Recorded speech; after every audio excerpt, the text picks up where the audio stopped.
This is one of those songs that's pretty neat if you're a music director, because you can lead both quickly or slowly, and both tempos are appropriate.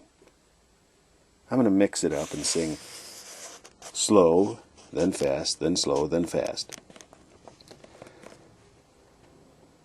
I am thine, O Lord, I have heard thy voice, and it's told thy love to me. But I long to rise in the arms of faith, and be closer drawn to thee. Draw me nearer, nearer, blessed Lord, to the cross where thou hast died. Draw me nearer, nearer, nearer, blessed Lord, to thy precious bleeding side. Consecrate me now to thy service, Lord, by the power of grace divine. Let my soul look up with a steadfast hope, and my will be lost in thine. Oh, the pure delight of a single hour, that before thy throne I spend, when I kneel in prayer, and with thee, my God, I commune as friend with friend. There are depths of love that I cannot know till I cross the narrow sea. There are heights of joy that I may not reach till I rest in peace with thee.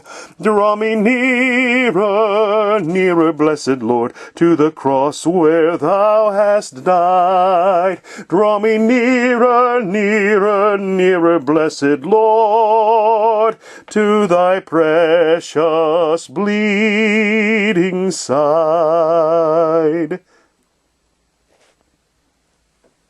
This blessed song was the result of a visit made by Fanny Crosby to the home of a man who composed so many of the musical settings for her hymns. She was the guest of Dr. William Howard Doane and family in Cincinnati, Ohio. She looked forward to these visits not only because they afforded a change of location and relief from an even then busy New York City, but also for the wonderful Christian fellowship which she found in the Doane household.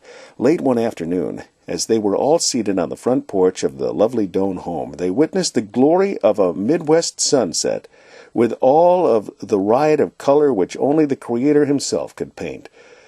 Though Fanny was blind, yet she had witnessed many a sunset through the eyes of her grandmother Crosby. This day members of the Doane family were her eyes. Then, as the sun began to lose itself beyond the horizon and the evening shadows began to fall, Dr. Doane spoke to Fanny of the nearness of God at a time like this, the marvel of the reality that the great Creator had become the Savior, and day by day our desire should be to live more pleasing in His sight. Suddenly, in a moment of inspiration, Fanny asked Dr. Doane if he could write down a poem which had started in her mind during their discussion.